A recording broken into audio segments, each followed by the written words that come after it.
Why men gawk on the street, the visual bridge, mirror neurons, and the big stalemate. Hey everyone, welcome back.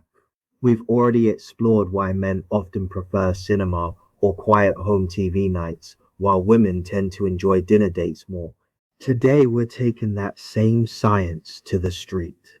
That very common moment when a man seems to be staring or gawking at a woman as they walk past each other. Here's what's really going on. A woman's brain, thanks to estrogen's powerful influence on the locus coeruleus, runs on significantly higher noradrenaline activity, roughly 25% more synthesis, 25% greater sensitivity, and 25% stronger reuptake inhibition. Cumulatively, this gives her about 75% more noradrenergic integration of sensory information. The result is that her entire environment flows into conscious awareness at once and stays there. She sees the man's face and body language, the scene on the street, the cars, the buildings, people on the other side, doors, windows, everything, integrated and monitored in real time. Her peripheral vision and global processing, the female landmarking visual system, make this effortless and sustained. A man's brain works differently. Higher acetylcholine sensitivity produces more lateral inhibition and segregation. Combined with 38% more central macular pigment in the eyes, this creates strong tunnel vision and single task focus. He processes far less of the overall environment, roughly 70–80% less than she does, and sees it more slowly because he has to cycle his central spotlight from one detail to the next. So when he looks at her, he is genuinely trying to take her in.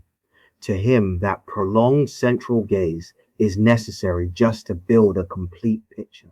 To her, because she already saw everything in a fraction of a second, it looks like excessive staring.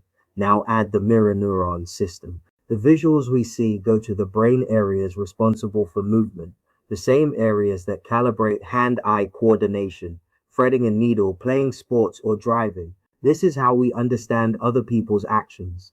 Our mirror neurons reflect their movements against our own visual motor repertoire. A woman's repertoire is global and peripheral.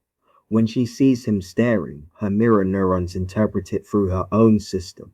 If I stared like that, with everything else fading away, it would feel like the strongest, most intentional signal of interest, or possibly something odd. So she often reads it as overt interest or rudeness, and she averts her gaze. His mirror neurons run on his own central tunnel vision repertoire.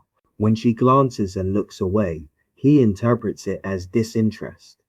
If I only glanced that fast, I wouldn't have seen her properly, so she must not be interested. His right inferior frontal gyrus rip activates.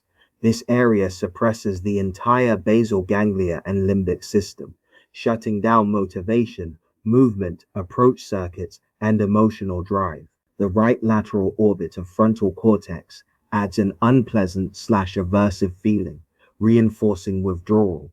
He feels shut down. She feels he's overly focused. Neither understands the other's visual world.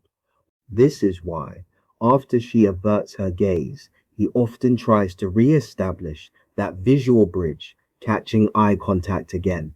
To him, it's necessary to confirm interest. To her, she's already seen everything and moved on. Meanwhile, she may be monitoring him in her periphery, thanks to sustained noradrenaline, while looking at her phone. Other women on the street may also see the whole interaction globally and think he's seriously gawking. The man doesn't naturally conceptualize all of this because his acetylcholine-driven single tasking keeps him focused on the one central target. A quick glance from a woman can actually be a sign of interest. She's already taken him in fully. For her to hold a longer, more central style gaze would feel unusually strong and overt in her own system. Understanding this removes the stalemate. At the time these insights were first put together, no one in recorded history had ever connected all of this before. from the eye anatomy and early visual cortex through the neurochemical differences in noradrenaline and acetylcholine, all the way to mirror neurons, the right inferior frontal gyrus, and the everyday social stalemates that result. I am the first person in recorded history to bring all these branches of science together and show exactly how they shape the way men and women experience the same moments. I've also created something truly unique: direct gaze fashion lenses. The first lenses that let you temporarily experience the male sensorium, the narrow central spotlight vision that men naturally live with. You don't need to consciously try to understand anything. Once you see the world the way he sees it, your brain does the rest automatically. Your own visual motor system, mirror neurons, calibrate and natural processing will finally make sense of how men behave in close relationships or in passing moments. The bridges between you two become clear, the stalemates dissolve.